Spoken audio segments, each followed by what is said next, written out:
దేవుని పరిశుద్ధ నామమునకు మహిమ కలుగునుగాక. దేవునికి స్తోత్రం. యెహోవా ఈరే మినిస్ట్రీస్ తరపున మా యొక్క హృదయపూర్వకమైన వందనాలు తెలియచేస్తున్నాము. జీవాధిపతి యేసు అనుదిన వాగ్దానాల సందేశాన్ని వీక్షిస్తున్న దేవుని బిడలైన మీ అందరికీ మరొకసారి మా హృదయపూర్వకమైన వందనాలు తెలియచేస్తున్నాను.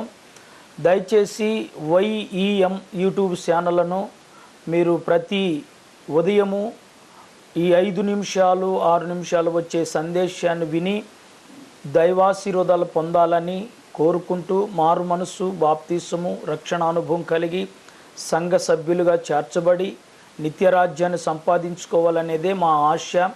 అందుకొరకై మేము ఎంతో వ్యయ ప్రయాసాలతో మరి ఎంతో ఆర్థికంగా ఇబ్బందుల్లో ఉన్నప్పటికీ కూడా మరి ఎంతో ఖర్చు పెట్టి ఈ యొక్క అనుదిన వాగ్దానాల కార్యక్రమమును మేము మీకు ప్రచారం చేస్తున్నాం. ఇది మీ బంధువులకు మీ స్నేహితులకు మీకు తెలిసిన వారందరికీ ఈ ఛానల్ను పరిచయం చేయండి. అంతేకాదు మరి సబ్స్క్రైబ్ చేసుకొని మరి దేవుని వాక్యాన్ని అనుదినం మీరు విని దేవుని మేలులు పొందాలని ప్రభు పేరిట మనవి చేస్తున్నాను. దేవునికి స్తోత్రం. దేవుని పరిశుద్ధ నామమునకు మహిమ కలుగునుగాక. దేవునికి స్తోత్రం. జీవాధిపతి యేసు అనుదిన వాగ్దానాల సందేశాన్ని వీక్షిస్తున్న దేవుని బిడలైన మీ అందరికీ నా హృదయపూర్వకమైన వందనాలు తెలియచేస్తున్నాను. అందరూ బాగున్నారండి? సంతోషంగా ఉన్నారా? మంచిది. దేవునికి స్తోత్రం.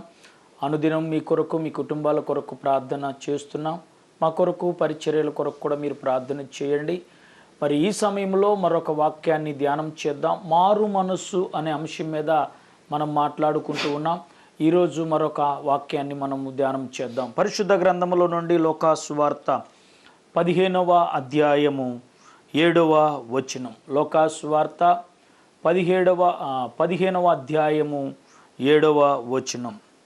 అటువలే మారు మనసు అక్కరలేని 99 మంది నీతిమంతుల విషయమై కలుగు సంతోషము కంటే మారు మనసు పొందు ఒక పాపి విషయంలో పరలోకములో ఎక్కువ సంతోషము కలుగును. యేసు ప్రభువు ఉపమానం చెప్తూ యేసు ప్రభు ఒక ఉపమానాన్ని గురించి ఇక్కడ చెప్తున్నాడు. ఏంటి ఆ ఉపమానం అంటే గొర్రెలను గురించి. ఏ గొర్రెలు ఇవంటే ఒకనికి 100 గొర్రెలు ఉన్నాయి. 100 గొర్రెలను తీసుకొని పొలంకు వెళ్ళాడు. అవి తిరిగి వచ్చేటప్పుడు 100 గొర్రెలు ఒక గొర్రె తప్పిపోయింది. ఈ తప్పిపోయిన గొర్రె విషయమై ఈ యజమానుడు 100 గొర్రెలను విడిచిపెట్టి ఆ ఒక్క గొర్రె ఎక్కడ తప్పిపోయిందా దాన్ని తోలుకొని వద్దామని ప్రభువైన యేసుక్రీస్తు ఒక యజమానుడికి 100 గొర్రెలు ఉండెను. ఆ గొర్రెలలో ఒక గొర్రె తప్పిపోయింది కాబట్టి 99 గొర్రెలను విడిచిపెట్టి మరి ఆ ఒక్క గొర్రెని ఎతకటానికి వెళ్ళాడనే ఆ ఉపమానాన్ని ప్రభువైన యేసుక్రీస్తు తెలియపరుస్తూ ఈ ఉపమానంలో ఒక చక్కని మాట మనకు పొందుపరిచాడు.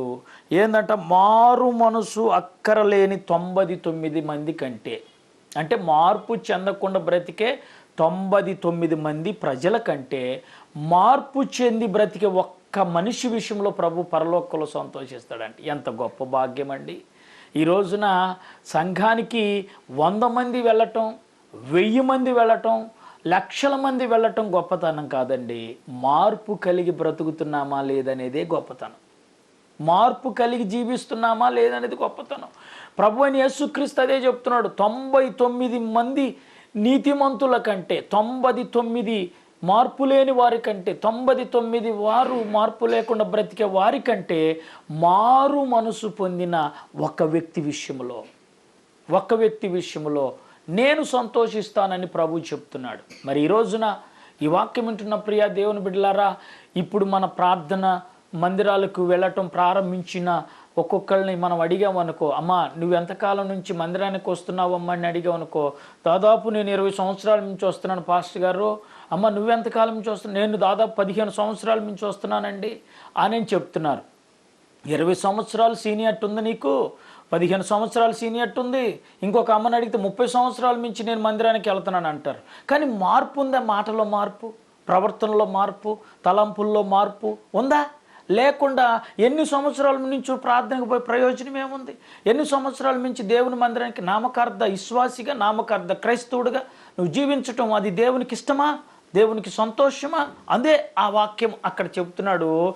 మారు మనసు లేని 99 మంది కంటే కూడా మార్పు చెందిన ఒక్క పాపి విషయంలో ప్రభు సంతోషపడతాను అన్నాడు. మారు మనసు పొందిన ఒక వ్యక్తి విషయంలో నేను సంతోషపడతానని ప్రభువే ఈ వాక్యములో, ఉపమానంలో స్పష్టంగా తెలియపరుస్తున్నాడు. అందుకని ఈ రోజున నా ప్రియ దేవుని బిడ్డలారా, వాక్యం వింటున్న నా ప్రియ సహోదరి సహోదరుడా, ఈ అంశం చాలా జాగ్రత్తగా నీ హృదయంలోకి చేర్చుకొని మరి ఈ రోజు నుంచైనా నేను మారు మనసు కలిగిన బిడ్డగా బ్రతుకుతానని తీర్మానం చేసుకుంటే నిన్ను బట్టి ప్రభు సంతోషిస్తాడు. నిన్ను బట్టి ప్రభు సంతోషిస్తాడు.